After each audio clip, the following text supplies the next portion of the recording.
You're about to hear a legendary podcast with me and Gilbert Gottfried. I'm going to call it legendary because I at one point I have to stop because I'm laughing so hard that my head I almost floated away from air in my head, laughing so hard.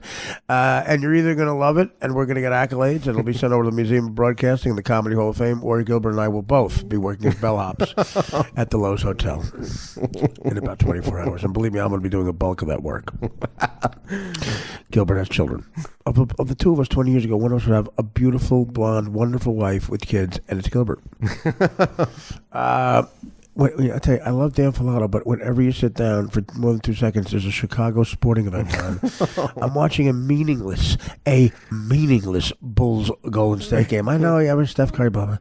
I don't give a shit. And by the way, the Golden State Warriors have found 4 light-skinned black guys, the same pigmentation. Did they put out a thing with Steph to make him feel like he's not alone? Yeah. Look at this guy. I never noticed that. This guy has the same pigmentation. It's Mulatto McGee over there. Oh, my God. Mulatto McGee. See, Dan, I'm a comedian. I notice this shit. While you're noticing dryer balls. Now, yes, same pigmentation.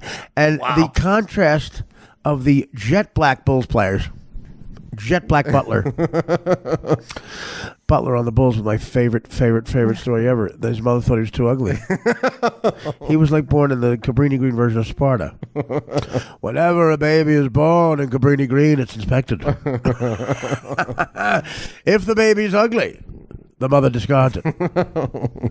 And little does the mother know in this case that he could run a high pick and roll like nobody's business. All-star.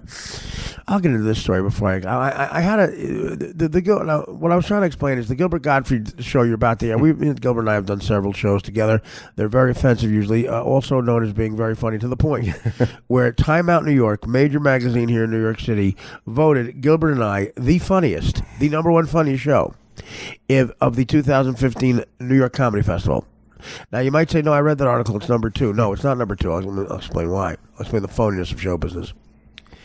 Number 1, over Gilbert and I, was a show at the Beacon Theater for, I think, Stand Up for Cancer, some bullshit like that. But the great Bruce Springsteen goes every year, blah, blah, blah.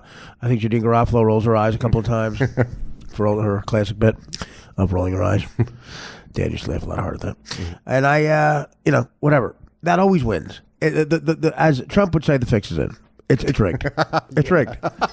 And, it's for charity, blah, blah. So that wins the funniest, whatever. Yeah, I'm sure. Bruce's rap about the river, which is classic, but it's not, a barrel laughs. So that gets it. Time Out New York said, the people who run the festival said, look, we're powerful. Time Out New York, this is the funniest. Oh, he got hacked. A light-skinned black guy just hacked a real white guy on the Bulls, and he hurt. Look, God punished you, light-skinned black guy. Oh, God. God's punishing your parents for laying down with the races. Look at Thompson. Okay, Dan, this is crazy. Thompson, McGee, and what's his face? Steph Curry. Steph Curry have the same exact pigmentation. I'm not fucking kidding. Look at McGee. Oh, there's a very black guy. Okay, that guy's very black. Some black guys' cocks are so big that sometimes their pants don't fit right. Let me show you. You could tell, some white guys have it too. It seems to be actually more white guys, so we're going past the stereotype. We're blasting it open. But when a guy's cock is too big, their pants are like there was a kid, Quincy Brooks. I won't get into it, but he had sex with my friend's girlfriend, my friend Larry, and I'm not going to get into it. I'm gonna let sleeping dogs lie. But see, their cock is so big it goes up, or he's got a hard on. I don't know. And why he has a heart on, I don't know. Oh, look at this guy's face. Is that Noah? No, he's not in the Bulls anymore. Is that Moses? Is that Noah? Is Noah still trolling the Twins at the Rite Aid? No, he's here in New York City at I bet he is. Dwayne Reed. I bet he is. Dwayne Reed, of course, another black guy hangs out with. Dwayne's middle name is Kent. Oh, God. Boy, this opening is perfect for this show. Yeah, I know. I was trying to, when you hear the show and hear what I was trying to do with this opening, you're going to laugh even harder. I was trying to defuse a bomb. Instead, I set it off. Honestly, it's very funny. It's insanely offensive too. This is no holds barred. Yeah. When a great comic like Bill Murray will say, a great comic will try to will fail sometimes because they take a risk. Right. This is indeed that experiment. But it's a funny risk, man. Oh, well, according to you. We'll see what happens. I got a feeling. I just hope the HBO PR department did. Oh, God, Wait till after the tour. Danny and I, Danny's running the tour for me. And, oh, my God. Now, look, my life, your life is very fast in show business, especially at times when you're promoting something. You go all over the place. I've done a few press junkets. Myself and Renee, who I consider a friend, Renee Zellweger, years ago at the Four Seasons Hotel with Byron Hunt in L.A. That's when I thought a chick liked me at the bar, and it turned out to be she didn't like me. She liked my $2,000, which I gladly hooked her up with. You know how many times I've been a matchmaker between a hot chick and $2,500? Oh, God.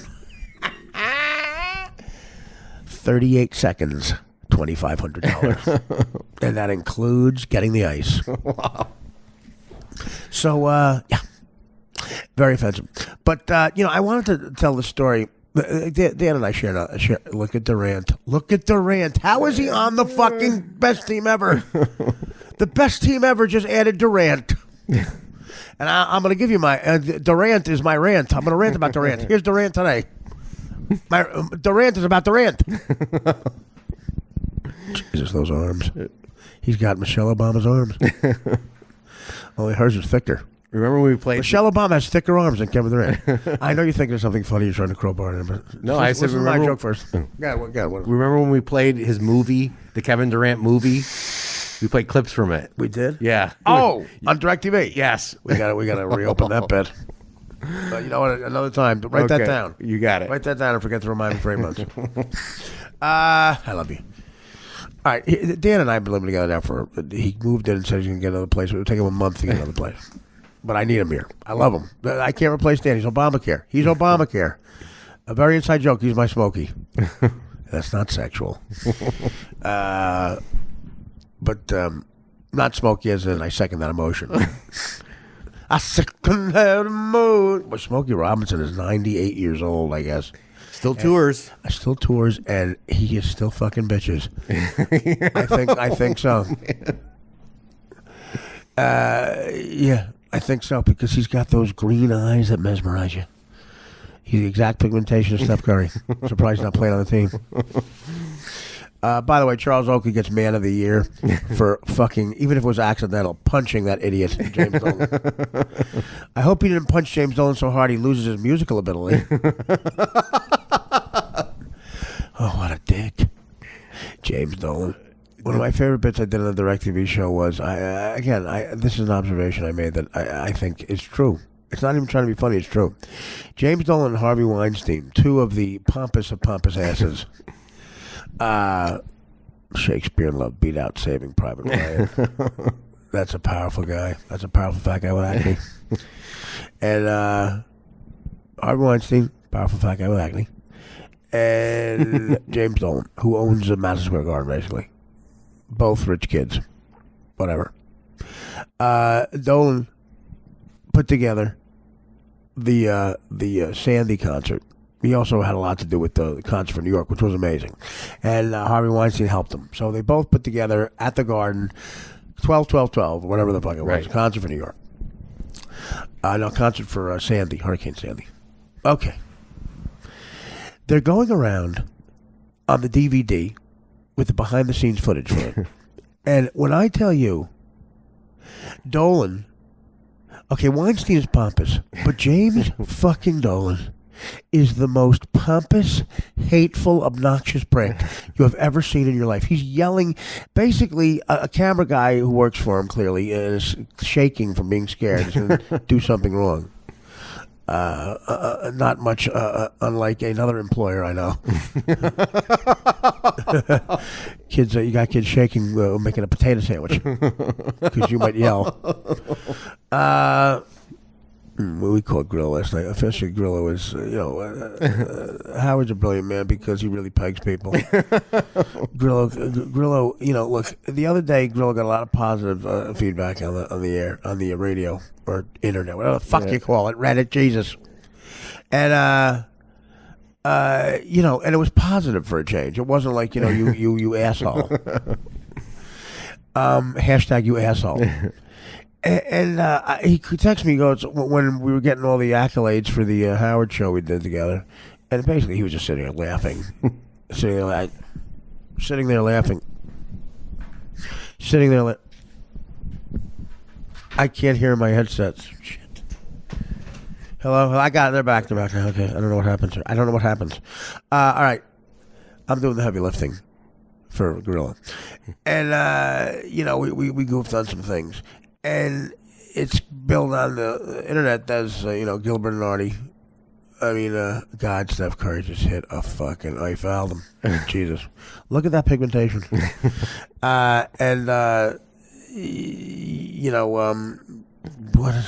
was I talking about? Gorilla. So, my point is it was a good thing for this, non-career that he wants. And so I said, yeah, we're going to do this a lot, man. He goes, great, I'm in. I am totally in. I heard you weren't a go-getter. You're a go-getter. I'm a go-getter. He's a go-getter. I said, go get some sleep. We call him last night.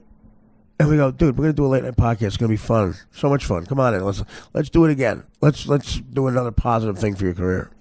Let's put another one on the win column because the L column's a bit fucking crowded. He goes, well, I don't know, man. Why? He goes, where are you? I go, I'm right outside the Lincoln Tunnel. He goes, yeah, so am I. I go, I know. He goes, but in New York. I go, yeah, go through the tunnel. It takes 2 minutes. I offered him an Uber car. Go downstairs. Put that enormous cross you have from 1981 on. That enormous fake platinum cross. Go down. Get in the car we send you. And fucking get out of the car we send you. We'll send the guy down to pick you up. Off the floor. And carry you into the elevator. You just say, come on, let's have some fun again. Another positive thing. He goes, I've been drinking. So? I've been blowing heroin for 42 years. Who gives a shit? Dan's hammered.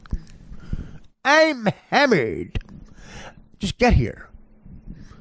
I don't think so. Maybe another night. I honestly, I hung up on him. And matter of fact, I called him back just to hang up on him again because I was so mad at him. I'm like, what, are you really doing this? Are you that much of a fucking idiot? I'm worthless. I love him. Well, don't talk about you. That's what he said. I'm kidding. You didn't say that. You're interrupting my throat flow. I said I can't believe this guy. The rumors are true. You don't want success. Now I know looking at me in a microphone on my couch doesn't really mean success, but to you it does. To most people that spells a bad day. Dan's getting to live with his dream person. Not only work with, live with. Dan hit the jackpot. This is as if a young kid, Yankee fan in the 90s, is living with Derek Jeter. Oh, yeah. And every day, hey, can I talk to you about the play in Oakland? No. Are the towels ready? I love Dan. I love him. Grillo's on the fence. He wouldn't come here because he was drinking. I mean, case in point, guys. Case in point. Just get here. Get here. When I was trying to get the job on Howard, I jumped up. Jumped up. My fat, chubby gorilla ass jumped up. Where, Mr. Howard? Where am I going? What am I doing? Whose dick am I sucking? Oh, God. Not friends again. What do you want me to do? But no, Grill's like, oh, I'm a little tired. Can we do it another time? Let me look at my Century at a Glance book. It was 7:30. Joke from Spain. Yeah, right. Not in the morning. Yeah. Not in the morning. It's 7:30 p.m. when all the entertainment shows are on. Grillo, he's really good. He gets up every day. He gets up every day and watches Extra and 7:30 p.m. It's unbelievable. So yeah, he blew it off. Anyway, but Dan and I, living together, and sometimes Dan cleans my room if the Mexican is late. And the other day, there's this chick, Tammy Lauren. She's a blonde. There's like a conservative, so she's a story in L.A. She likes the Republicans. and it's come out pro-Trump and all this stuff, and it's very controversial in L.A. So Bill Maher has her on the other night, and she's smoking, and I'm thinking to myself, I'm getting a little horny here. And I usually jerk over the shower now that Dan lives with me. Oh. And I said to myself, you know what? I'm too tired. I rolled over in bed. Oh, my God. And lately, because I'm older, I don't know why I started using that technique where you jerk over. I just fuck the bed. Oh. I fucked the bed. I came twice for this chick. And I haven't come twice in a long time. I fucked my bed twice. And it was all over the place. And it's just like a big stain on the bed. And I just, it's one of those things I'm trying not to roll in it. And what happens is, I've said this before, when you have a big gut, cum gets on the bottom like a glacier, like icicles. It looks like icicles that form. Like my stomach is a ledge, and underneath the ledge are icicles that form. Stalactites. Yes, exactly. Masturbate stalactites. So I came. Half of it got on my belly. Oh, God. And I wiped that with my glass got shirt. No. I wiped it with my Cubs jersey. And no, I wiped it with something. I don't know. I think it was something you definitely picked up. And I the rest is on the bed. I came all over the bed. And then I noticed that Dan had made the bed neater and pushed it aside. And I was looking for something under the bed. It was all lighter, nice light. And I lost my license. And I lost my license. And Dan had put it back in. So I'm thinking to myself, he had to see that reservoir of jizz. He had to see the reservoir of jizz. So now it's getting. Did you see it? No. But what did you think that sticky stuff was? It was a pool. And it was gone. You took the sheets. What did you do with the sheets? I threw them in the wash. You don't wash your face with my cum, do you? Oh, Heidi. Oh, I could have been the third microphone on Howard. You disgusting pig. Oh, I'm wiping myself in Radio Legend jizz. This is New York radio. I'm bathing in New York radio. I'm bathing in it. Is that blood? No, that's a wine punch. This is how disgusting I am. I have jizz with a wine punch in it. Oh. I have jizz with a wine punch in it. The single most racist thing I've ever seen a Hollywood movie do just happened. I'm watching a commercial for Kong is King. They're doing a new King Kong, right? This is the most insanely racist thing I've ever seen in my life. They have a big, ape gorilla go, "Aah!" And Sam Jackson's in it. I swear to God, this is what they just did. There's no way this is racial. They put the gorilla on real quick, and then a millisecond later, they show Sam Jackson making the same face. Oh. I'm telling you, they are racist. That's horrible. Like, they really, what? If I'm Sam Jackson, I'm looking at it going, what are you trying to imply here? I hope King Kong gets some black pussy this time. You know what I mean? He's only going for that white pussy. He's like an NBA player.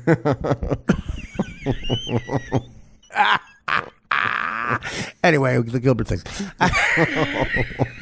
All of a sudden, it doesn't seem so bad now. He's like I'm not implying that.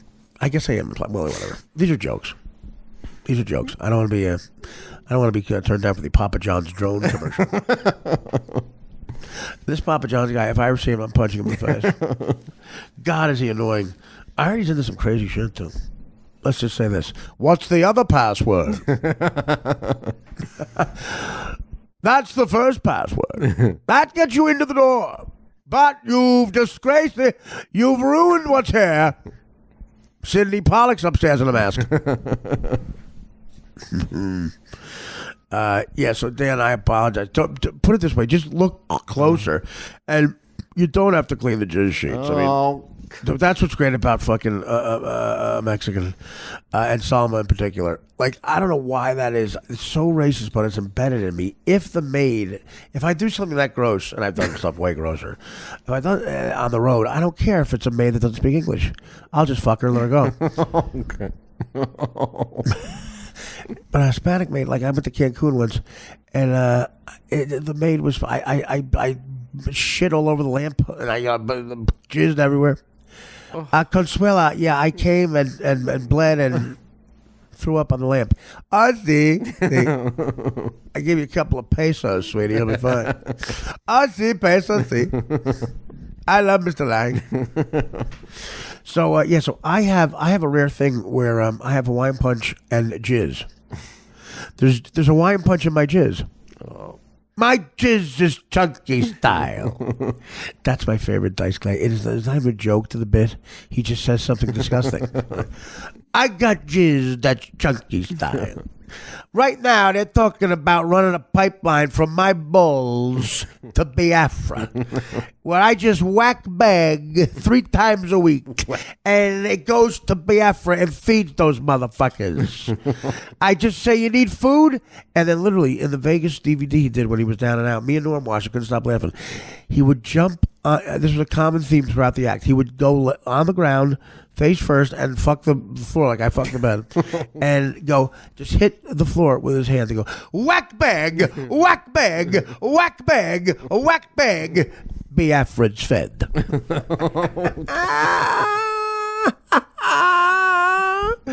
Yeah, and we want to go further towards political correctness. What, are you kidding me? You know what entertaining is?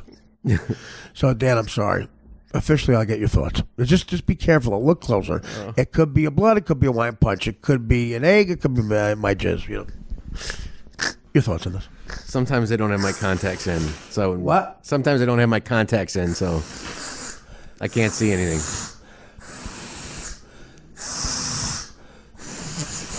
Your contacts are in jail for fucking lewd behavior. Well, I'm sorry. But I really jerked off to that chick. That Tommy Lauren chick, and she says all this conservative shit. She probably just only fucks whites, huh? No, she's fucking hot. Did you see her? Yes. She's very beautiful. I know you like, Bill Maher, and they were all trying to fucking hit on her. Oh, yeah. Some goofball in the middle, who I guess was in the Army, should be tougher than this, was so trying to impress her. Fucking, dude, at ease. Guns down. Do you know all the people from Benghazi? And then she rattles them off. And he goes, good for you, good for you. And Bill Maher's like, you two have accomplished nothing. And the other guy's like, we better get our boogie whip to shut up. On the website, you'll be hearing Bill Maher apologize for not being able to make a gig because his plane couldn't get off the fucking ground. Guess what, Valley Forge? Shit happens. Foxwoods too. I am not working ever with the promoter, and I won't say his name because I promised I would. I've been working with a promoter for almost 20 years up there. He made a lot of money, and he did not pay me the money, even though he knows we'll probably make it up the next gig. We've done it before. Years and years ago, this guy, a great man to do business with, I did a gig where I made a hell of a lot of money on a Super Bowl Eve out in Mandalay Bay. He said the tickets for the late show weren't as good because people were at the game. I said, listen, I'll take all of it now because I needed it. It's Vegas. I was playing Symphony Hall in Boston. Sold it out in 2 hours. I was getting $100,000. Give me whatever you think is less and for that 100 that night, and we'll work it out. He goes, thanks. I get 60 G's. 40 grand he took out of fucking Symphony. Oh, God. He goes, are we good? I'm like, yeah. Big man's a billionaire. Has a Bentley with the fucking word comedy on it. That didn't help me in... Me and fucking it's so embarrassing I can't remember his name. Robert Schimmel. Great comic, one of the best ever. He's dead now, but a great man. Me and him toured the New England area one summer, and we sold out a lot of places, 6,000 seater once, and we'd alternate opening and closing. Did the outdoor melody tent. Great story where a brown recluse spider had somehow got onto his neck, and an outdoor Robert Schimmel's neck. And the people started screaming, and he started hitting with a microphone. He was jumping around like a cheerleader. It's one of those things you don't want to see when you're a man. Like, people see you like become a girl because you're so scared. But what a pro! He got it off. The thing went into the front row. The whole front row left. All the women like put their skirts down and left. He calmly straightened his tie and did a half an hour and destroyed. Battle striker. So what was I talking about? Bill Maher. Yeah, Tommy. Tommy. Her name's Tammy Lauren, and I am doing a Blue Lives Matter event, and I don't care who knows it. March 25th, I'll be doing stand-up at a charity thing for Blue Lives Matter. Blue Lives Matter. Both organizations have a point. This is what I'm saying. There's good and bad in both sides. You have to take it individually. If I do a Blue Lives Matter thing, it's because I love the good cops. That's what it's for. And there's a guy, Joey, running it who's an amazing person. And it's for all the fallen cops, man. That's a black and white and Spanish and everything else, brethren. There's all races on the cops now. And that's a good thing. And, Black Lives Matter in principle is a good thing, but they're letting scumbags represent them. When a scumbag does something in your name, immediately disavow them. I think what they have in their heart is good. So, if you go to a rally there, you're representing the good people for that cause. Because not everybody's good in one race. And if we keep saying there is, like, a lot of closed-minded people for the cops, and the other side too, that's not how you get anything done. But the Blue Lives Matter thing, I think a lot of cops are getting bad raps, man, and we got to let them do their job. And this is not for somebody who, you might think supports the cops. I've been arrested 25 times. My father was on the other side of the outlaw law. And guess what? I got tuned up a couple times by the officers, and a couple were African-American cops. And guess what? I deserved it every fucking time. They were doing the job. I was being an asshole. So I'm representing the good cops because we need them, and I love them. And we also need good young black kids. Absolutely. And I love them. What we don't need are cops like the Chicago cop and thief. And, we don't need the kids who tied up that retarded guy and tortured him for 4 hours. We don't need those kids. And we don't need the bad cops like the one in Thief. Hey, I'm Italian. There's a movie Thief with James Caan, and it's not a well-known movie, but it's a great movie. Great. Michael Mann's first film, I believe, director. Guy directed Heat. Based in Chicago, there's a crooked cop, Chicago cop in it, who is interrogating James Caan and pulls him over, busts his taillight for no reason. He's a crooked, bad cop. He's not the cop we're representing in Blue Lives Matter. But he goes, hey, fucko, listen, we're going to stay right on this guy's ass. This guy's going to be history. Hey, look at me, fucker, you remember me? Yeah, how can I forget? The police department doesn't hire many Puerto Ricans. Hey, fucker, I'm Italian. Pleasure to meet you, ugly wop son of a bitch. Let me at him. Let me fucking at him. You're going to mess up, pal. And on that day, I'm going to be in that place. I love it. Hey, listen, we're in for 10 points. 10 points of what? Leo, your guy, the action. Hey, what this car set you back? Listen, I don't know what you're talking about. I'm a car salesman. You want a deal on a Buick? Come over. Wait a minute. You want to pinch me? Pinch me. I'll be out in 10 minutes. If not, get the fuck off my car. I love the way he says Buick, too. Buick. James Caan. Yeah. Buick. You want to deal on a Buick? Come over. That's exactly. Michael Mann does that in his movies. If you notice, Robert De Niro in Heat speaks exactly the same way. It's a Michael Mann thing with that cadence. I do not stay anywhere where you can't leave in 30 seconds. Wow. And James Caan is like, I cannot, that is you, this is me. They're very literal. And it's kind of a Chicago thing. I think De Niro's character is from Chicago in that, and it's based in Chicago. Is Michael Mann a Chicago guy? I don't think so. I thought he grew up in Miami. Oh, he did. Okay, that's right, he did. But it's very he must have known guys because people come from all over to Miami. Yeah. And Chicago guys come to Miami and New York. But if you notice both characters, I am going. Yeah, you're right. Where are you going? I am late. Where am I going? And it's really pronounced in the scene with Pacino. Right. Where he says, there is a flip side. There is a flip side to that coin. Right. Both guys have the side, and they're both thieves. One's high level. They're the same guy, is my theory. No, it's like the same guys in those LA Confidential.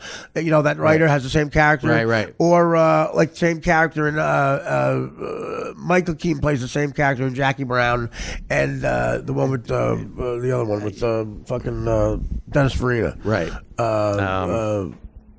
With George Clooney. Out of sight. Yeah. Out of sight and Jackie Brown. He's the same guy. My theory is James Caan and Robert De Niro, both thieves, are the same guy, sort of, Speaks the same exact way. Yeah. I am late. Where am I going? The Lion's and Thief. Me and my father used to do them all the time. It's just an underrated movie. Underrated fucking movie. I would take you out for coffee and explain. The guy, he opens up the creamery there at the diner. And he goes, whoa, hey, wait, we need some more creamer. What's the matter with that? What's the matter with it? It's cottage cheese. Meatball Joe. All right. Let me pop a water and we'll get rid of this, what we got to do here. When he kicks Tuesday Weld out, too. Get out. Tuesday Weld. Yep. Tuesday Weld is, that is David Oakland King. Best thief ever. Master thief. He taught me everything I know. And that will be you. All right, back to this is why we're doing this. I tape this little intro. It turns into a half an hour, but we love doing podcasts. Okay, Gilbert and I, we've done a few shows together. When Gilbert and I get together, again, I'm glad that the Time Out New York, definitely a left-leaning paper, voted us #1 because they got the joke, even though we did offensive stuff. Sometimes Gilbert and I tend to get into the N-word. Now listen, we did on Howard too. I know for a fact, guys, I'm not a racist person. I judge everybody individually, friend-wise, everything. I know that for a fact. And it sounds fucking too cliche to say that, but how else do you put it? In this delicate day and age where everything has to be walking on eggshells and we're moving towards very antiseptic, unrisky, bad, not dangerous comedy. People like me and Gilbert who are from a different generation, every once in a while when we get together, have to blow it out. We have to go like... we're together now. We're both from we got Danny producing. We're both like 50 from the Eddie Murphy years. I mean, Gilbert was in movies with Eddie Murphy, and we just have to be so the other way sometimes. And when I get together with Gilbert, it's good because we both have the ability to be funny and go the other way. Because it is offensive if you're not funny, but enough people have said that this is funny when we do this. Because they hear how much we're enjoying goofing on the whole situation. What we're saying here is, the N-word is insanely offensive. It's so offensive. It's the granddaddy of them all. Like I said with Keith Jackson. The word nigger is the granddaddy of them all. Guinea does not do it. Neither does WAP. Neither does Dago. Jew boy kike. No. Faggot's close. But here, that's as startling as it gets. And that's why we do it. That's a great bit, by the way. We're going to write that down when we have more time. That's why you do it, because you use the example of for me it is, I'm so angry at this political correct bullshit that I want to offend you so bad. I want to make the smart people who get what we're doing and the irony of what we're doing laugh hard. But I want to offend you in a way. And it's not even black people. Like I said, it is people who stand up for minorities, the patronizing bullshit asswipes who tell a minority... or not, like would hear this podcast and hear somebody like a Sherrod laughing at it because Sherrod's smarter than them with a great sense of humor, and get mad that Sherrod's not offended and think, well, maybe he's not as bright as I am. What? That's what they are. They're racist, and they say you're not smart enough to figure out why you should be offended by this. I'll stand up for you, then I'll explain why I'm standing up for you.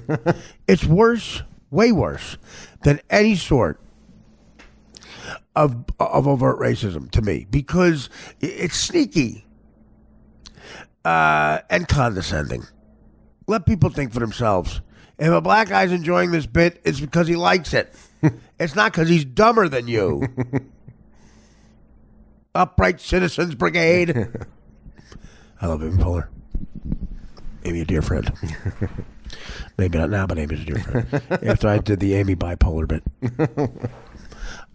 She's actually very insanely talented. A modern-day Gilbert Ryder, who I've worked with. And I've worked with Tina Fey, too. I've worked with them all. I had them all over the world. And as I'm starting crashing with a great, great, great modern-day sort of Woody Allen-ish director with his success, Judd Apatow, I realize I can still book work in mainstream Hollywood, which is why I'm not airing this podcast with Gilbert. No, but that's the thing. You could have played it safe, man. You guys could have. Well, this is the day before you leave, and let's not putting that up. This guy on the commercial right here, by the way, Chris Farley's brother. That's John Farley. Oh. He's thin. He's the thin one. There's one thin one. And rumor is he has a huge cock. Oh, God. There's a brother, Kevin, who looks a lot like Chris. And I love Kevin. I've worked with him quite a bit. He's in Dirty Work, standing right next to me. Great guy. And when we were shooting Dirty Work, I had dinner with Kevin, and he was worried about his brother. I'll never forget that dinner. You know, it's like Dan finds that funny for some reason. And it was touching, the affection he had for him, and he was gone a few months later. It's like, it's really, there's a lesson. But John is thin, and he worked on the Norm show a couple times, and the Norm, for some reason, heard he had a big cock. And good kid. And he's in a commercial. Good to see him getting work. He's talking to two paper mache dolls. He's also in a couple of Sailor movies and Spade movies. So what I'm saying is, guys, you want to get offended, get offended. I know Gilbert and I are good people. We've been in show business forever. We're winning awards from Time Out New York for this shit. And that was supposed to be funny. Yeah, I didn't laugh. But what you're going to hear. We're not holding back at all. This is no holds barred, balls to the wall.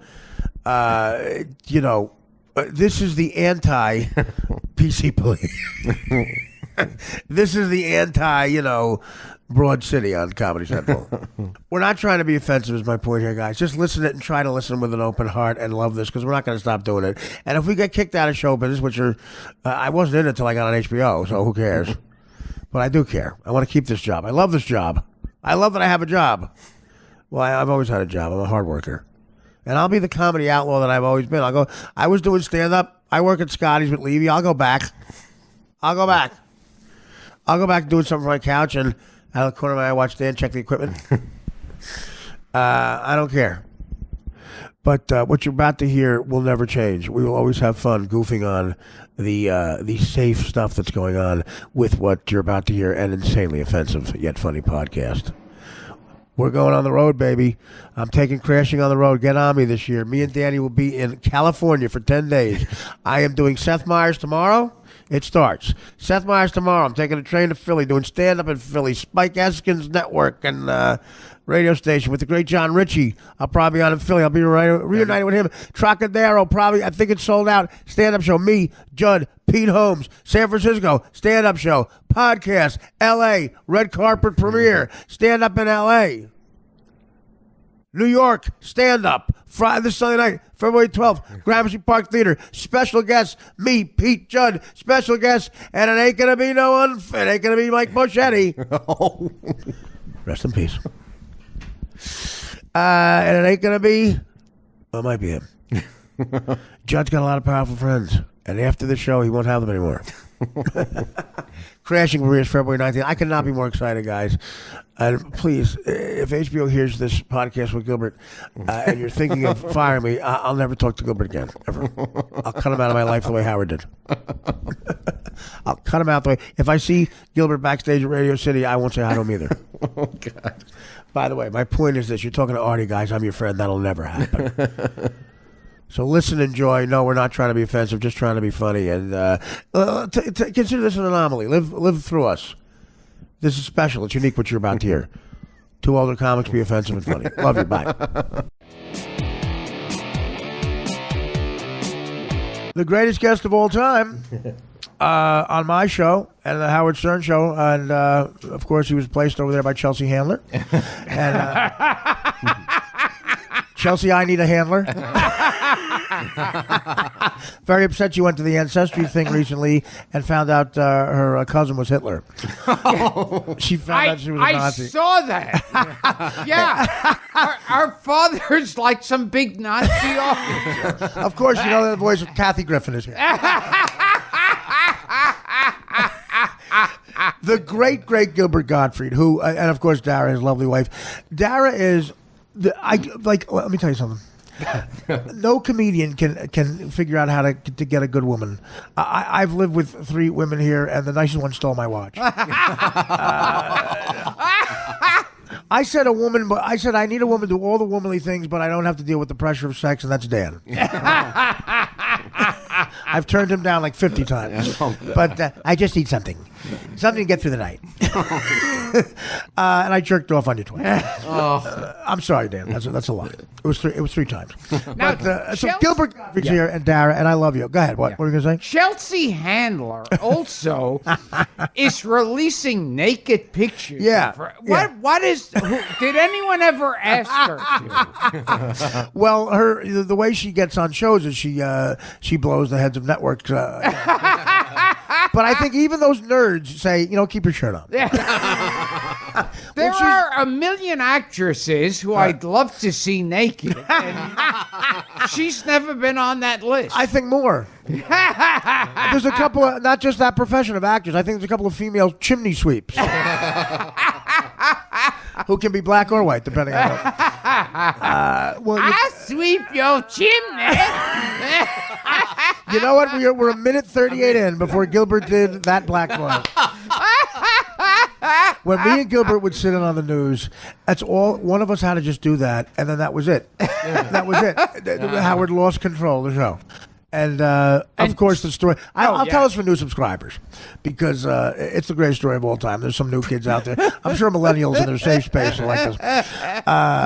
Me and Gilbert got into a zone where we just abandoned political correctness, our careers, a possibility of a future. Just we figured we're going to be working construction. We don't care. Why? Because we figured out every comedic way to say the N-word. Yeah. And what word's that? Nigger. Oh, you got it. I had it all wrong. Jeez. And it wasn't N-word. It wasn't nigga. I could see Dara saying we're going to have to pay for all their colleges. Your kids are all going to Kane University in Newark. What happened, Mom? We were wealthy. Well, Google Artie/scumbag. Google Artie/Gilbert's kids homeless. No, it wasn't the N-word. It wasn't nigga. Yeah. It was like the was like real pronounced, like nigger. And Robin didn't get mad. Howard did because I think he was going towards that liberal thing. But we would use it in the right context. Like we weren't using it in an offensive way. Like I got mugged by a nigger.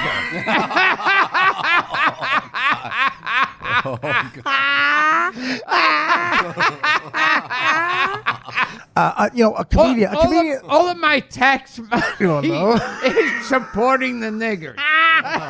Yeah. You know, on cell phones, it spells out. If you use a word a lot, it spells it out for you. I had a black friend who I got locked out of his house, and I said, "You know what? Do me a favor. Can you go to my house and do me a favor and grab it?" And he said, "Fine, sure." And I was going to sleep, so I tried to text good night. When I got to the NIG, after he did me a favor, I texted him good nigger. And NIG just got.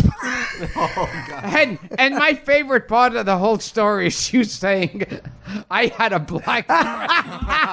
Well, had. I said I was hanging out with an African American friend, Charlize Theron. Such a flawed name. You could be a white person. What's the matter with black and white? Leave it to Spike Lee to figure that one out. So the story is we were going nuts, like what we just said. And Howard finally said, we were like two school kids. If we looked at each other, we were going to laugh. Howard said, "Enough, guys. No more N-word. No more. No more." And I was like, fine, all right. So we can't even look at each other. Cue Robin. Okay, Robin, what's the next story? Spike Lee's new movie. And then that's all you heard was that laugh. All you heard, "Ah!" And Howard looking at Robin like, "Help me out. Can you help me out here?" When they said Spike Lee, Yeah. I felt like I got hit by a truck. It was so. And it's important to know how ballsy Gilbert is. At the time, he had a deal with a major corporation. At the time, he was playing a white supremacist duck. I mean, that's ballsy. All they have to do is just say, "Oh, you're the guy we gave all that money to for the campaign. He's on Howard today. Great." I'm sure he has a funny story about brunch.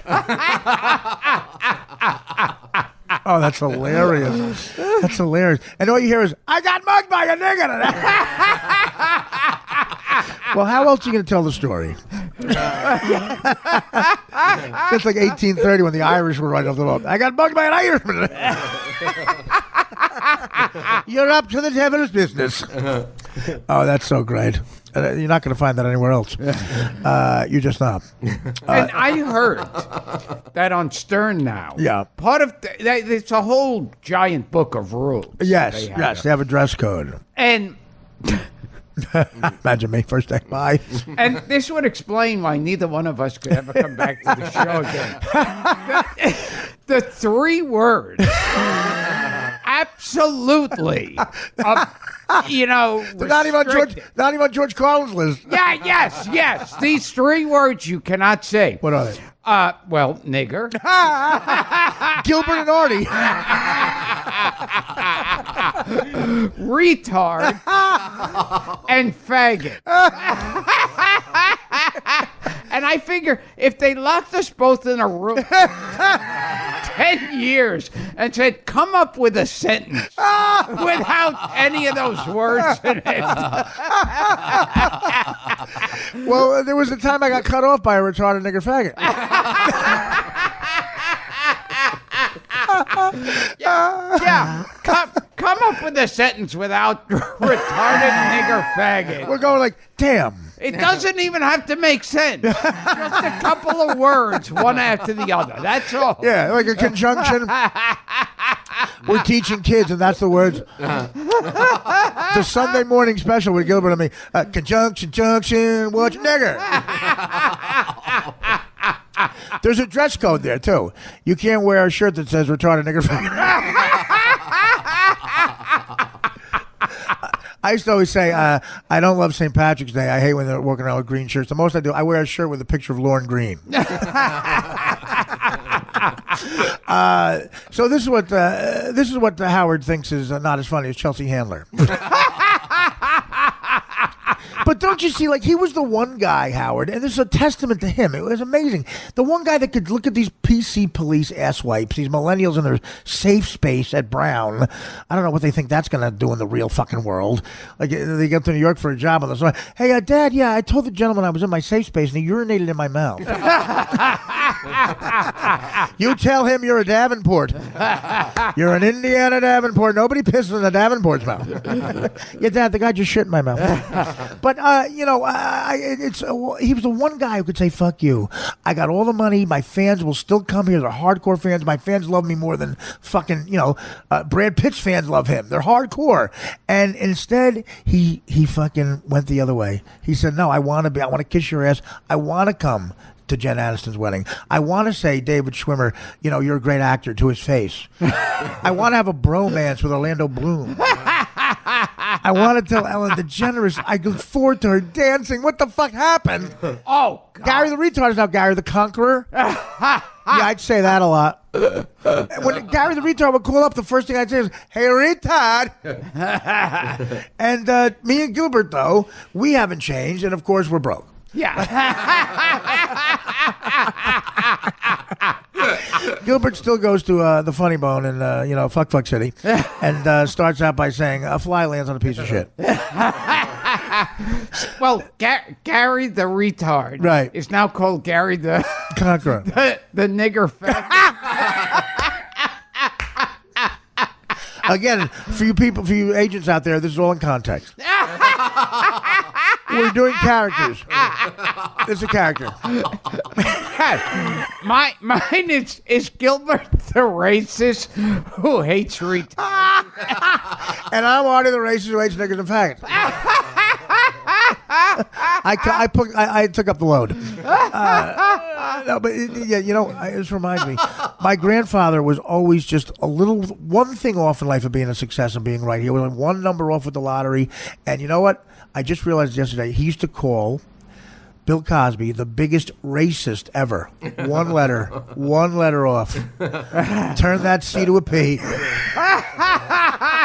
He was one letter off. Remember you said biggest racist? Nah, you were close. He might be the most prolific rapist ever. Dr. Huxtable. And Gilbert, I don't know if I told you, he has that lazy eye now? Did I tell you this? I figured out why he has that lazy eye. When you're raping Tempest Bledsoe, you have to keep one eye on the door.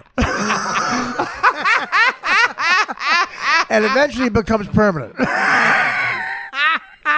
You got to keep one eye on the door when you're raping Tempest Bledsoe. And a couple of times they caught him raping Tempest Bledsoe. And the parents were fine with it. Yeah. And he said, "Hey, look out!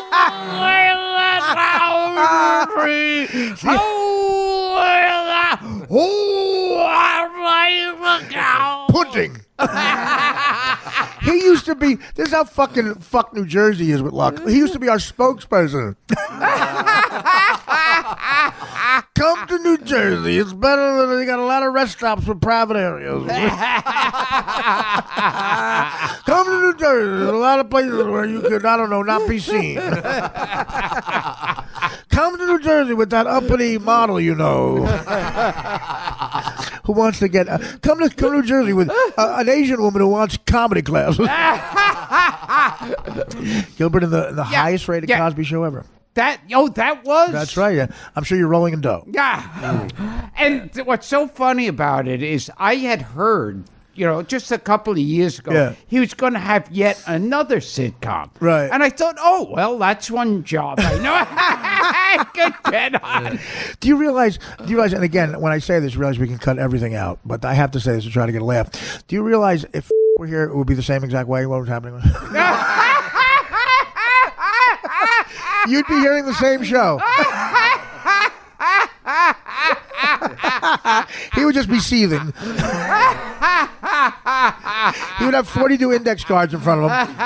And guys, the N-word bit was great, but listen, Art, your favorite Montgomery Clift moment.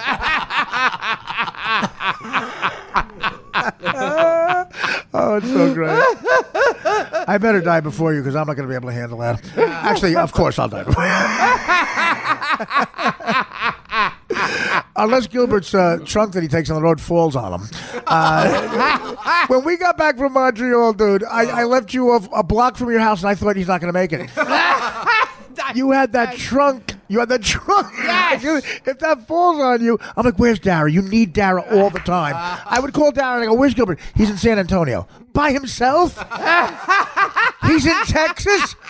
You sent the hardware store Jew to Texas? What is he doing right now?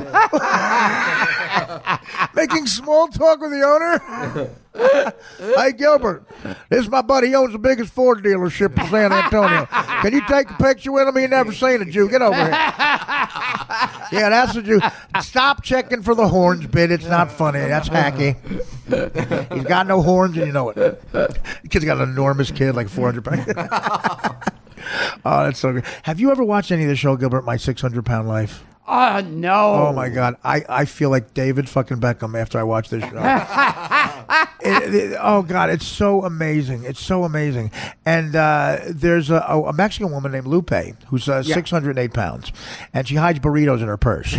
But she has a husband who she met in a chat room. Gilbert is the guy's name, and that's all I can think about. We're going to show it to you before. I have to show it to him because Gilbert watching this. It's Mystery Science Theater 600. You will laugh. You have to watch it every once in a while because you will actually. Because me and you like making fun of people less fortunate. And I don't know what and I think the less fortunate would be niggers, faggots, and retards. See, if you were teaching a comedy class with Jimmy Mandrinas, this would be the repetition part. Gilbert's one of the only guys who can repeat stuff, and it's always funny. It's always funny. And he's taken advantage of that skill because he repeated the same acts in the 70s. It's always funny. Okay, couple of things. I heard the new spokesman. I love I heard. From who? Yeah. I heard the new spokesman for New Jersey is Garrett from Subway. How you Cosby and him get together? It's the Bill and Garrett show. Would that be Jared from Subway? Jared, right? Yeah. Jared. Yeah. It doesn't matter. We all know what he's talking about. By the way, big announcement. I'm the new Jared from Subway. The interview process was 2 questions. You're obese. Would you be willing to lose weight? Yeah. And have you ever fucked a kid?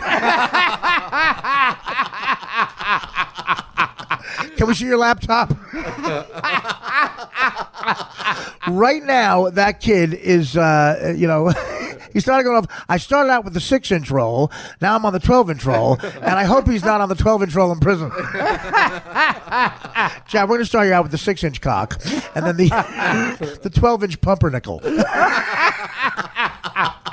Can I get the sourdough again? Hey, Chad, they told me you work in the subway? No. You work on the 7 train? Here's 12 inches. That's terrible.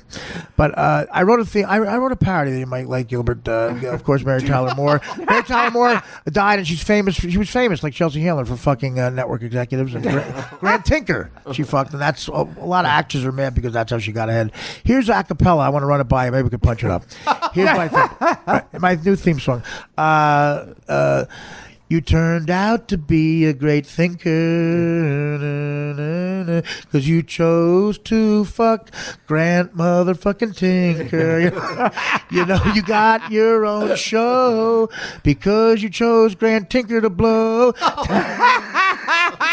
You tell them that what rhymes with Mary Tyler Moore is smartest fucking whore. You chose Grant Tinker to fuck. It was all skill, no teeth, and all luck. Pussy. Meow. We're going to go with that. Now, I'm working on Rhoda. When I saw Ordinary People, Ordinary People, right? yeah, I remember thinking, I think this is the real Mary Tyler. No, oh, yeah, she was bitchy. Hated her son that survived. Oh, yeah.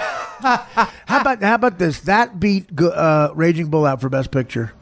Oh my God! And that Redford got best actor, best director over Scorsese. Yeah, that's held up like the Raging Bull has.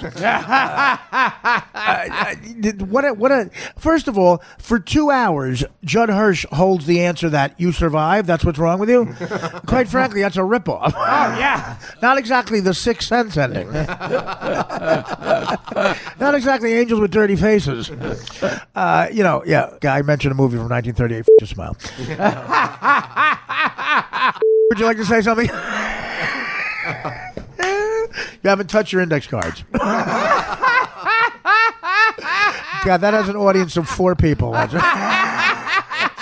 I have 6 people who listen. This is so much fun. Okay. Tracy Morgan, our old pal. First of all, enough. What? Enough. And what is Tracy Morgan? Retarded. I always thought he was a fag. No, he's a nigger. You know what? This might be the time where we did go too far. I'm working on a homosexual great black actor, Tracy Morgan Freeman. Of course, we know about that. Tracy Morgan Spurlock, where he goes, I always eat McDonald's every day. Tracy Morgan Spurlock. All right. But you're going to love this story. Okay, you will. All right. Okay. I said this. I predicted this. Tracy's lawyers probably told him he was fine. He didn't even have a cane. Yeah. The 40th anniversary of Saturday Night Live comes up. He was on the show for 42 years. Yeah. It would have been like his Oscars, and he probably wanted to go more than anything in the world, but his lawyers said, no, here's what we're going to do. Tina Fey and Alec Baldwin, America's fucking sweethearts, are going to go up there and say, he's too sick. He's too he can't do it. He's mentally, he can't come to this. You know what I mean? That was like, brilliant. Like God and Jesus. Right. Speaking Brilliant. on your behalf. I mean, when's the last time you didn't laugh at something Tina Fey said? So anyway, the lawyers for Walmart probably called up next and say, look, uncle, dude, what do you want? We'll write a check right the fuck now. Stop with Baldwin and Fey. Yeah, we'll send you a signed check. You put any amount of That's money. basically what they did. And I heard he got $100 million, and the other guys who were, making $7 a day at the Comedy Cellar, and God bless them, I love Artie Foucault, but, listen, I don't want to say they did very black things with the money, but... It turns out the other big winner in the story is whoever had a red Escalade that he wanted to sell. Because I remember that Tina Fey Baldwin thing. Right. And it was like, yeah, they were both breaking down. Exactly. Tears were going It's down. like their he was face. Sonny Von Bulow in a fucking. Yes. And okay, so he gets the check, and then the next day he's jumping around like Bojangles all over. Like the next day, and Walmart wrote the check, but Walmart's going, well, the insurance company will take care of it. Guess again. So the insurance company, they're motherfuckers. They're like, what do you mean? What'd you give them? We're not paying that. Yeah. So Walmart already cut the check, but the good news, I'm sure Tracy kept most of it. Trace, you know that 100 mil we got you? You happen to have any of that? No. I bought a bedazzled cane. I got a tricked out wheelchair. Yeah, if I got a quarter of the money he got, I'd spend the rest of my life in an electric wheelchair. Just one that could support Carmen Electra. No, she's too old. We'll just throw a rock in at the first chick at the fucking Playboy Mansion. No, it's just so right. So what's happening is it's in the news that like he might have to. They might want to sue him, and because he got the money too quick. Walmart doesn't see. Walmart was planning on politically correct, like white guys in Iowa who run the insurance company. Yes. Like, no, we don't give a shit. we haven't seen Hamilton. I don't give a fuck what color this guy is. He ain't getting $100 million. And Walmart's like, but did you see what happened? He's a black man. He's African American, and. Yeah. Well, you just won us right over. Boy, I'm going to go home and tell the missus I'm a changed man. I just talked to this Jew from Walmart. Well, why didn't you just say so in the first place? Wait a minute. He's African American. Well, goddamn it, where's my checkbook? Get out the black checks. Do you know Ricky Henderson, great black baseball player, true story, his first $1 million check as a bonus from the Oakland A's, he framed it and never cashed it. And the Oakland A's accounting department said, what happened with that check? He actually framed the $1 million. Ricky, can you get a white interpreter? Frame the money. We need you to cash. Yeah. So, and another guy, there was a show called, Athletes Who Blow a Lot of Money. It was a 30 for 30. A guy, I forget, it might have been Andre Rison. He got a $500,000 bonus check. That was all the money he had. He bought a $490,000 watch. What time is it? It's your dumb time. So what do you think of that? How do you think Tracy would react?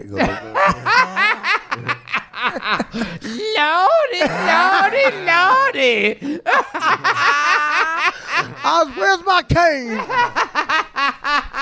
I'm in show business. Did you hear Alec Baldwin said I need a cane? Yeah, but 18 hours later you were playing bocce ball on a pogo stick. Well, I always like the Italian game. That is this the greatest story ever as well. My mother always liked Tracy Morgan, and after the accident, she said, "How is he? I'll find out, Ma. He's fine. Is there anything wrong with him permanently?" Like, no, nothing. No. So she's watching an interview with him the next day. She calls me and she goes, "Artie, how dare you lie to me? Don't try to make me feel good. I'm watching him. I can't understand him. He's got brain damage." It was an interview. My hand to God, an interview from 2002. To this day, I've not told my mother. My mother is operating under the gross lie that Tracy Morgan is brain damaged.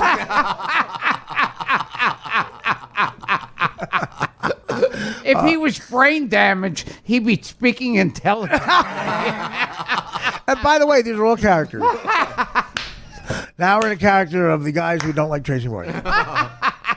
Well, even Chris Rock said that. Like how would his comedy be affected by it? And Chris Rock said, "Yeah, Tracy's comedy wasn't always nuanced." Oh, that's fucking great. Yeah, listen, what are we, 10 minutes in and I'm fucking already tired from laughing? Do the commercial.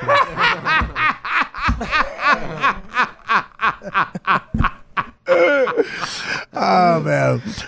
Okay, Stuttering John. Oh, what's your favorite movie? Hume Cronin.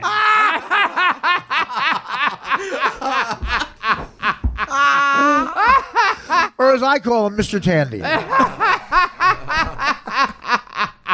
Yeah, a lot of 22-year-old Guidos who listen to the show got that joke.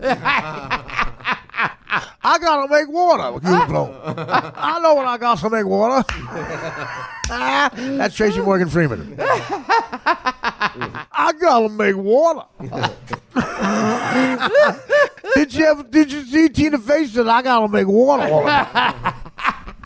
They told Tracy, no, you can't put a tuxedo on and drive 10 blocks for the only show that ever put you on the air. and you can't do that. You can't do that because we're going to get $100 million. And now the insurance company, maybe questionable, let's just say the insurance company heads they're not sensitive towards the plight of the blacks. When it comes to $100 million. Now, can you say that again? Google Tracy Morgan. Who is she? That ain't the dyke who dances, is it? Oh, it's a black man. Oh, yeah. Well, now I feel reborn. From now on, I'm like Ebenezer Scrooge at the end of a Christmas I'm carol. like Ebenezer and Ivoriza. Ebenezer and Ivoriza don't live next to each other in the same neighborhood. Ebenezer and Ivoriza. We going door to door singing Ebenezer and Ivoriza.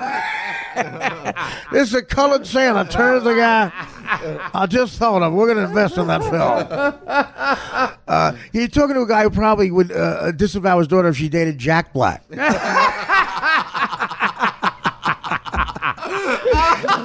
I don't want to say I'm closed-minded, but you could get AIDS from buying an Elton John record. And you want me to write $100 million check to who? Oh, that's so fucking great. Ebenezer.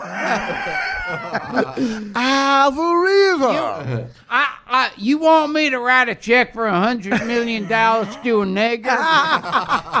Boy, you sure is funny. You had me for a second, man. I really believe you. You had me for a second. Now, here's the only question. Who's going to read the check to him? I'll write the check, but we need someone to read it to us. You sure had me going there. Hey, Ma, what's this say? Well, this here's a check. I've never seen a check. It says here, I'll say, like Foghorn Lego when I turn it on. I'll say, listen. It says here we've got $1 million.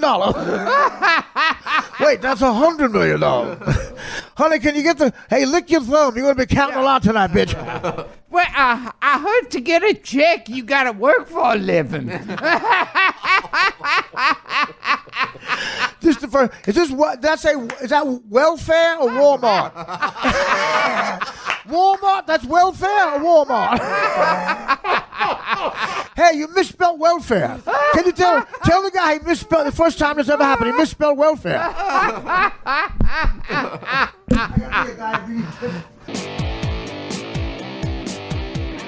All right, we're back. Jesus Christ, this is great. This is great. I really am going to start living less healthy so I die before Gilbert. I don't want to live in a world without Gilbert. And his homeless children.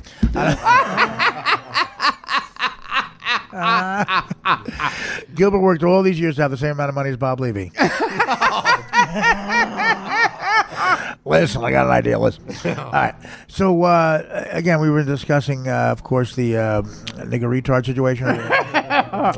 Well, where did the faggots fit in? Well, if you watch any Klan meeting, I I've never been to a clan meeting, but I've been to the upper deck of a home Philadelphia Eagles football game. The gays are the last. They're the most appalling to God. They lay down with other men, and that's if you're a black homosexual who's not that bright. That is all three in a circle. Like if Richard Simmons joined the minstrel show with those short shorts. This gets us to another subject. Yes, go ahead. Richard Simmons. Oh, the best story ever. A female maid, I believe, tied him up and won't let him out of a closet. Yeah, that was like the first story that he was holding him captive. What is he upset about? He doesn't want to come out of the closet. Could you imagine wearing those same high shorts at 90? Well, now is that all you know to the story? Because it's fascinating. And I heard like all of his exercise places closed up. And yeah, they were all the diet cards have been swindled. Have been seized by Vegas. Nobody has seen him. Right. It's actually a perfect world. Again, you talk about Howard with the political correctness. On his Channel 9 show, Richard Simmons would bring in 500-pound people crying because they can't lose weight, and Howard and Jackie would have fried chickens on fishing poles over their faces. And now we have Gary the Conqueror. and Howard's fostering cats. The times they are a-changing. Fred can't play the chickens over Salma Hayek anymore. That to me is terrible. I remember when it used to be like a Spanish name, like some Spanish guy. Right. I would go like they'd say, committed a crime. Victor Hernandez. Right. And I go, are you Victor Hernandez? See? Now, Victor, when you found out you were arrested, what did you do? Sigh. You sigh. Yeah, and See? But when you were falsely arrested, you got a lawyer, and what were you going to do? So. And what's your favorite term for black people? Nigger. And if he was gay, what would you call him? Faggot. That flows off your tongue, Victor. And of course, if he was really stupid. Retard. Now let's hear all three together. I would say, see, then I sighed, then I sued, and nigger, retard, faggot. Just when you thought it was safe to not, we couldn't get any more offensive. Now listen, guys, get back to me. They have misspelled welfare on my check. It says Walmart. No, you've misspelled it. I've gotten them for years. J-U fair. I'll say, listen, mother hen, here's the chocolates, here's the flowers, courtship over. Where's your welfare check? It says welfare gave us $100 million. There's been a glitch. So they had taped in a week before Alec Baldwin and Tina Fey said of him dancing around. Yes. He was coming out of a store with big bags. Right. And I guess music was playing. He kind of... Of course it was. Yeah. And they have him dancing. And they have him before and after. Yeah. So that hurts. They even had him put down a towel on the concrete and roll around He break his back. He break dance. He yelled out, "Can I get a beat?"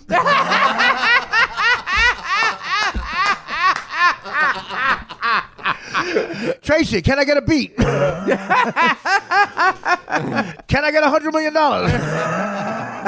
That's amazing. What I mean, he doesn't have that scratch anymore. How are you going to sell a bedazzled tiger that when you hit it, it says Tracy Morgan? Because it was when Baldwin and Tina Fey did that. Absolutely. That was God stepping down from the clouds. Right. Walmart's lawyers going, listen, guys, what the fuck do we have to do? Stop it. Stop it now. Stop. Yeah. And they wrote him a check. And again, Artie Fuqua, who I love, one of my favorite people in the world. He's not really, but you have to say that before you talk about him. Even like these politically correct guys, even if a black guy did something horrendous, like killed 2 nuns, you have to go, listen, I'm sure he was a great guy.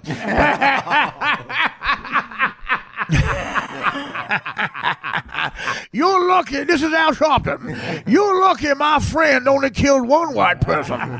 After all you've done to us, oppression, instead of 40 acres on the mule, we took one of your people. He should be let out immediately and apologized to by the white supremacist cops. The cop was black. That was a black guy in blackface. I know it. How is Reverend Al Sharpton still respected? I know. Well, listen. Let me tell you something. I used to love when Rush Limbaugh would talk about Reverend Al Sharpton, or because he would get a little sarcastic, little sigh when he said Reverend. Yeah. Oh yeah, yeah. They say that I am the Reverend Sharpton. Jesse Jackson. Yeah, they say I am the Reverend Jackson. Jesse Jackson gave Jackie Robinson's. I almost said Jackie Marling. Gave Jackie Robinson's eulogy. And here's what you heard. I swear to God. Here's what you heard when he. Jackie. Come on, say. Come out of baseball. Come out of poverty. We're talking about Jackie. Jackie. Come out of baseball. White person. Jackie. And then if you gave Jackie Marling, Jackie Marling said Tyrone was in a spelling bee at home, and his mother said that's because you're Polish. Jackie. Yeah, I don't know. Sometimes it's like the affirmative action thing, and David Wayans said it right in his stand-up special that you got to calm down. Like Jesse Jackson, you don't understand him. He's not the president. He's not the guy to go with. And you got Barack Obama, who I'm a positive guy. I always consider my president half white.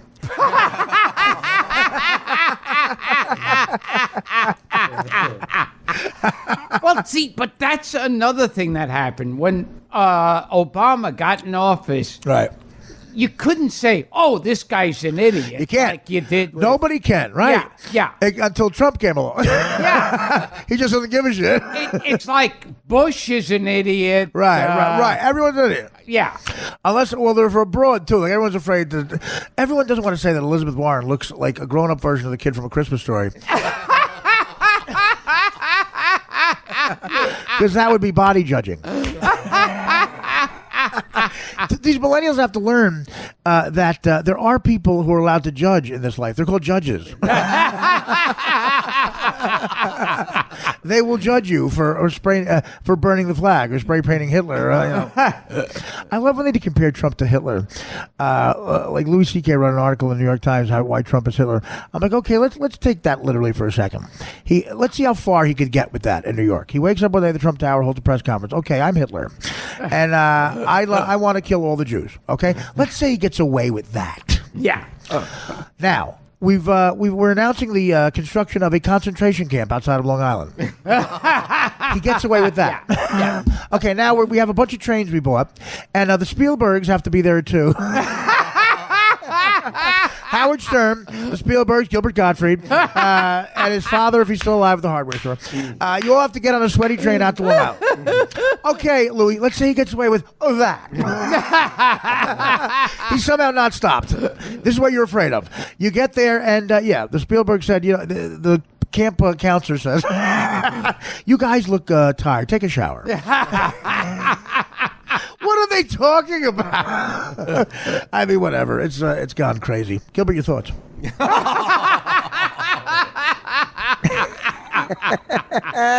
There's no better thing for me to hear in comedy than a talk show host saying, Gilbert, your thoughts. And the thing is, whenever they complain about Trump or America, right. Well, wait a second. In other countries, halfway through the sentence, you'd be dead. Right, exactly. Halfway through, maybe. Yeah. Those tapes of Hitler when he's giving those speeches, I mean, look, first of all, he's got the knee-high socks. Yes. I mean, he's got a girl fucking blew him off in the 8th grade written all over it. Oh, absolutely. Some uppity chick got 6 million Jews killed. Got turned down for art school abroad. She was probably blowing a Jew when Hitler got home unexpectedly. Adolf, I have bad news. I'm marrying Ira. Well, guess what? I'm killing Ira. And his family. Yeah, you won't be marrying Ira because there'll be no such thing as his religion. Adolf, I'm leaving you for Moshe. That sentence is the most influential sentence of the 20th century. Adolf, I'm leaving you for Moshe. You realize if you misheard her and she said Moises, there'd be no Puerto Rican. I'm leaving you for Moises. Moises Alou? Oh, that's fucking great. Well, this is dangerous comedy. Dangerous for us because we'll be working construction. Let's see Gilbert frame a house. Gilbert, can you make a header on that door jammer? Oh, it's fucking great. Well, yeah, you know what? We have to play the Stuttering John. Okay, Stuttering John is running for Senate. Gilbert didn't hear this. Do you realize how excited I am that Gilbert hasn't heard this tape and is about to hear it? It's like someone telling you they haven't seen The Godfather yet. Like, okay, what you're about, the visual's even better. Yeah.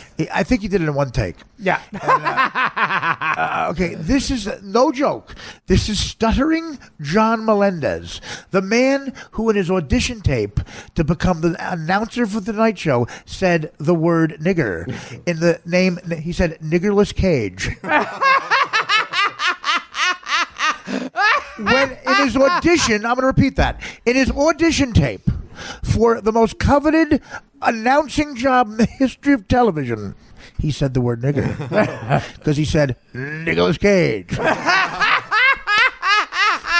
And you know who hates Nicolas Cages? Zoos. They can't make any money.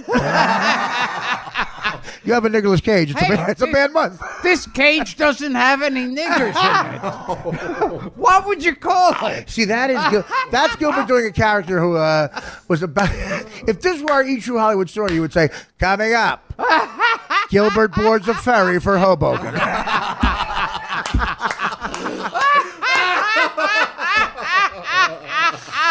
Coming up, doesn't speak.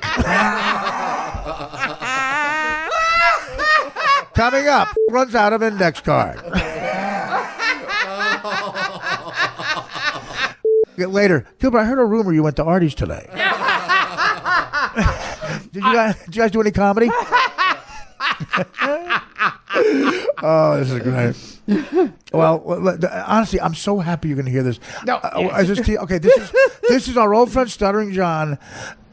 This is announcing he's going to run for Senate and unseat Dianne Feinstein. Hey everybody, how you doing? I'm good.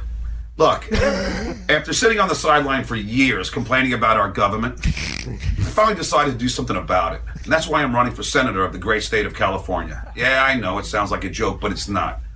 Look, Donald Trump got elected, and you know what? It angered me. I mean, I've known Donald for years, and I don't know what the hell happened to him. No, you didn't. But First of all, you haven't known Donald for years.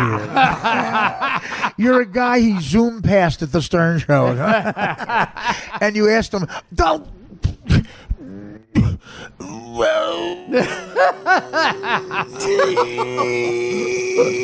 can I be on The Apprentice?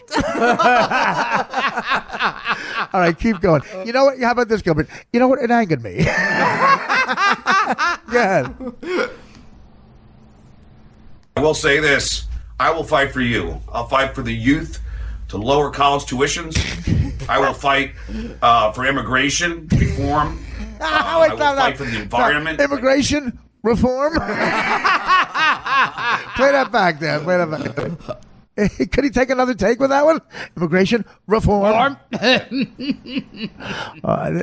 like a gift. But I will say this. I will fight for you. I'll fight for the youth to lower college tuitions. I will fight for immigration reform. I will fight for the environment. Like, why are we cutting down trees and taking animals out of their natural We're taking animals out of their natural habitat, like a Puerto Rican from Long Island. I get why are we cutting down trees? So you can have rolling papers.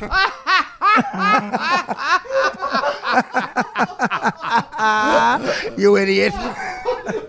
This is a guy running for Senate. His nickname and the song they would play when he got announced on Howard was Hero of the Stupid. I will lower your tax is. No, he actually went, I will fight for immigration reform. By the way, Gilbert, you're fine with never being friends with John again, right? If you want to make a human being say, I could care less quicker, say, listen, you're not going to be friends with John anymore. I could care less, I hate him. Okay, just checking. Go ahead. Like, why are we cutting down trees and taking animals out of their natural habitat when we could be making paper products out of hemp? It's ridiculous. What? As the father of a transgender child, I will fight against bullying and do everything I can for the LGBT community. All right, go back. You know, go back to do the same run. The did he just say I want a BLT? Yeah, the A&P community. Assholes and pussies. The M&M community.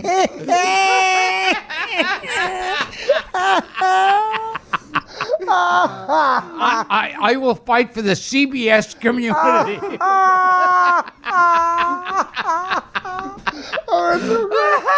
I will protect the HBO community.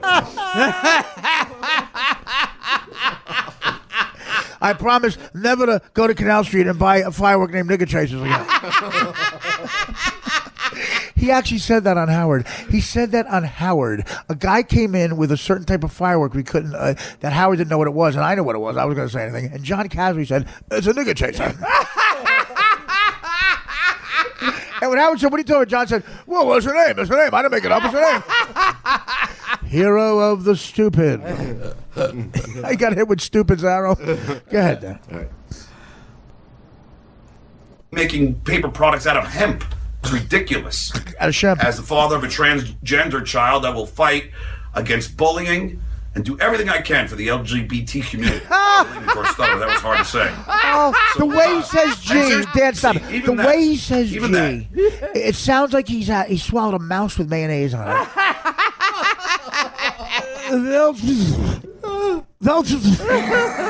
Who's using that mic afterwards? How about he mixes it up and he goes, we can make paper out of shemp. You numbskull? I'm fighting for the BVD community. I'm fighting for the HIV community. I'm fighting for the BBDO community. I'm fighting for the DDT community. I'm fighting for the ADD community. I'm fighting for the I Just Peed community. I'm fighting for people who are in the cast of I'm a Celebrity, Get Me Out of Here. You know, if he gets elected in California, I'm a citizen, get me out of here. I'm a citizen, get me out of here. I'm a taxpayer, get me out of here. Hey, wait, I'm in the LGBT community. Wait a minute, now, are you in the LGBT community? No, you mispronounced it. I'm in the... That's all it is. It's just him burping. I'm in the... Wait a minute, are you in the... Are you part of the flop? Are you in the Ivy Friends community? I heard you're in the Hive in the community. I'm Jerry Lewis, and I'm running for the Moyman Floyman community. I got everybody crazy. I'm with the Hey Lady community.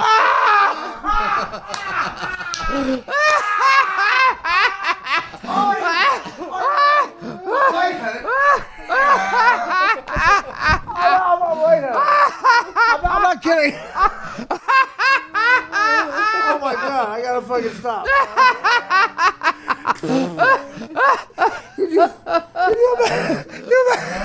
You imagine a guy going to the podium and announcing his running. I'm in the hey lady. I'm going to fight for the hey lady community.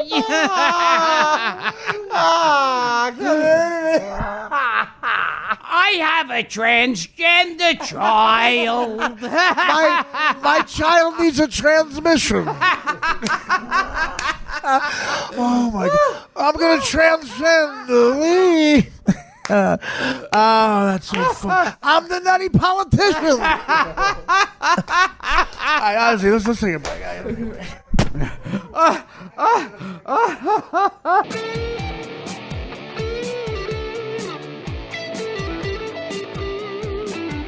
Well, depending on who you are, you just heard the worst or best podcast ever.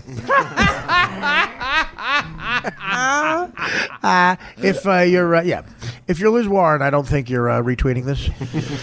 You're not besting this. But if you're David Duke, you're having a party or what? David Duke is typing in LOL.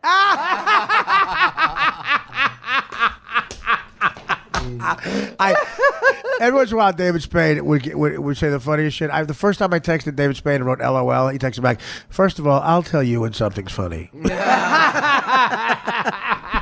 Laugh out. No, she's to LMAO.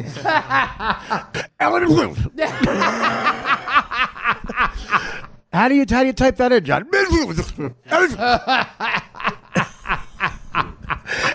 John in his announcement for running for senator, mispronounced a letter. Said nigger in his audition tape for the Night Show, announcing for Senate, misspelled and mispronounced a letter. He misspelled a letter. He forgot to cross the X. So let's hear the rest of that tape, and we'll end this shindig, and we'll let the plugs.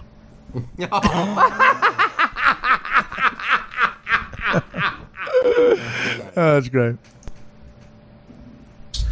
As the father of a transgender child, I will fight against bullying. Here it comes. Do everything I can for the LGBT community. Believe me, for a stutterer, that was hard to say.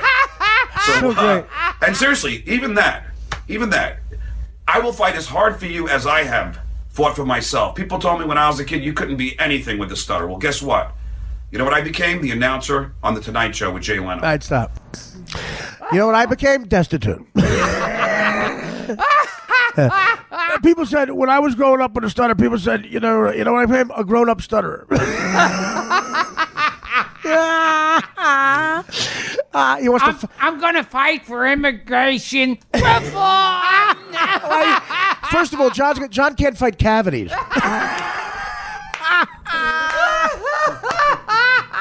Hey, lady, you like reform? Holy shit. Oh, my gosh, so hard I ever fucking laughed about life. Oh, LGBT. I'm the LGBT. You want a BLT? No, I'm fighting for a BLT. No. The LGBT. First of all, John, to promote it, he's doing the countdown for the Times Square for the New Year's. He's starting now.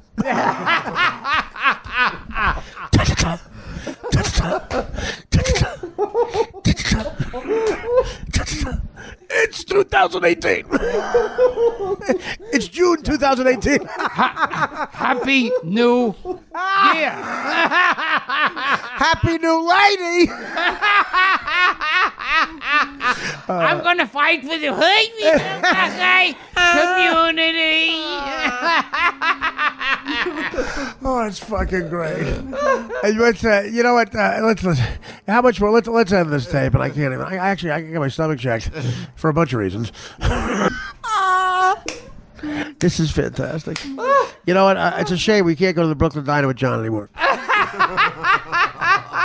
And his feud with Greg Gass is still going on. One time for you newer people. Gilbert and I went to lunch with Stuttering John, which is another way of saying I bought John and Gilbert lunch. That's another way of saying that. No, so and John tells me and Gilbert, like serious. He goes, guys, we're friends. I gotta confide you. And he goes, I don't know. This is kind of a big story. I don't want to get leaked out. But I'm feuding with that guy who does the impressions. Greg Gass. He said he's feuding with Greg Gass. He said it's a big story. And from there on in, Gilbert and I just started doing those old movie announcers like movie news. Big story, headline. Yeah, like a Walter Winchell. Yeah, how would it go? Well, it seems that there's no gas shortage with Stuttering John. Stuttering John is not having a gas this weekend. Hey, gas up your cars. A fight's going on. There's a fight going on, but you'll need some gas in your car. Stuttering John has gas from the 42 lunches already bought him. Don't worry, Stuttering John. It's probably just gas. That's a drop the mic. Stuttering John makes jokes that are so bad he actually picks up a microphone. He takes a mic and puts it on stage. Actual John joke. You ready? I'm half Spanish. I'm a spick. I'm Danish and a spick. I'm a dick. Actual John joke. And he wonders why he didn't pass at the cellar. Good news. I think I misheard her, but she said she wants you to pass the cellar. Well, you can just keep going. Till you see Caucus Comedy Club. And what was his thing to you? I thought we were. No, I know. It's like, really, of the shit you do to people. Talk about fight bullying. That's all he did was bully people. Oh, yes. And he wanted to sit in that chair. He thought he was going to get Jackie's job. I said, John, I'm not saying I'm any better than anybody, but what would make you think? What iota of a thought would you have that you belong to sit in that chair? I'm humorous. I said, John, they're laughing at you. First of all, the irony. He said he overcame a stutter. Without that stutter, he's working at an Exxon. That was the thing that hit me. Right. He's working at an Exxon in Massapequa without that stutter. It's like a guy who got rich in a freak show in the circus. Going, well, I overcame my deformity. Yeah. It's like Beetlejuice going, I overcame my one tooth. To tell the truth. Yeah, it's like Beetlejuice going, now that I've made it on my talent, I'm gonna stop this retard act, and I'm gonna lighten my skin and take out the tooth. Yeah. And I'm not gonna get thrown by bouncers and Guidos at bachelor parties anymore. That's the meat of my income. He thought he was a great comic. Like, he goes to the Comedy Cellar. Like, if Gilbert goes to the Comedy Cellar and he's sitting there, a lot of people say, do you want to go on stage? Because he's Gilbert. What he's waiting to say is, people say, can I buy you a cheeseburger? Which he says no to the stage. That's clout. No, I don't want to go on stage. I just want to eat a cheeseburger. And then walk 4 miles home. That's so great. But how about this? This chick doing Sean Spicer on SNL. Did you see this? Melissa McCarthy. Melissa McCarthy is doing Sean Spicer. You see that? Well, that's the guy who looks like me. That's Bobby Moynihan. But that's a woman doing him. And that's Melissa McCarthy with the movie star. Could you imagine, like, that's the part you're a woman, they ask you to do Sean Spicer? And the fat kid, Bob, this kid, doesn't get asked to do it. I'm in the cast. You're in the sketch. No, you're not. You're not the main person. You're a fat guy asking questions. It's hilarious. Yeah, John was priceless. Like, he really thought a story was him and Greg Gass feuding. Like, John said, I'm worried about what we're saying. I was like, are you worried you're going to get kicked into show business? Out of it. He's not in it. You're not in the show. It was on the cover of the New York Times. That feud between John and Craig. 9/11, not the only tragedy.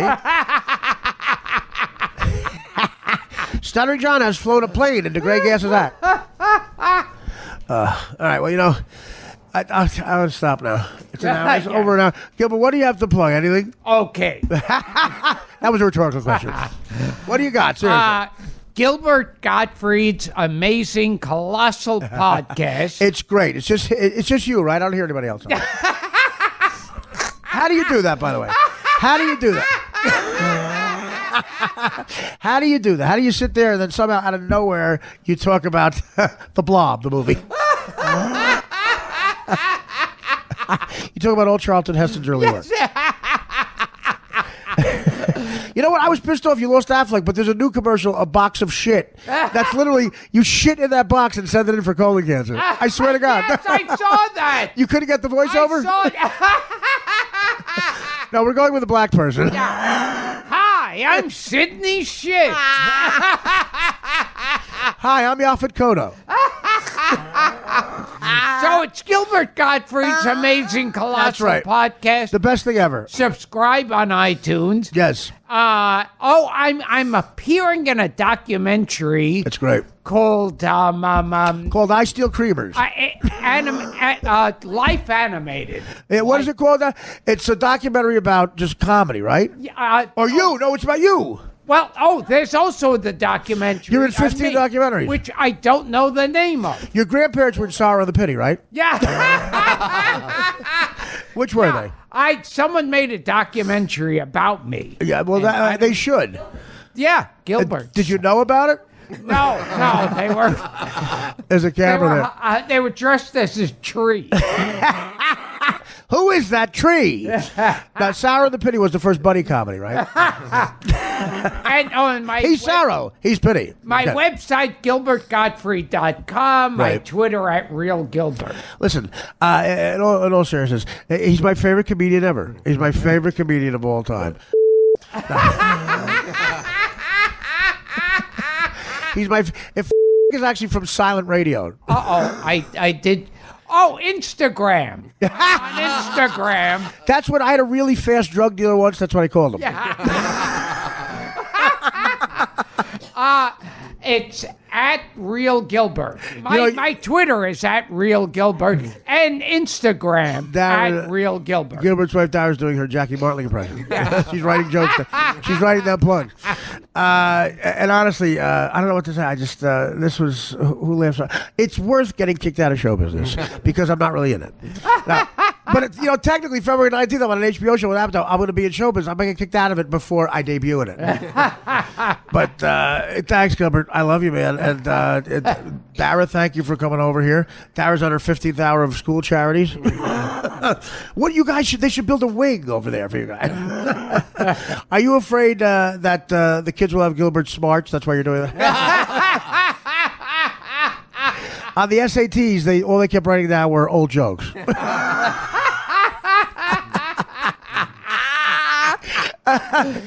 What is okay? Restrain is to irony as listen. Here's my response to that. Okay, a guy catches his father putting on a rubber.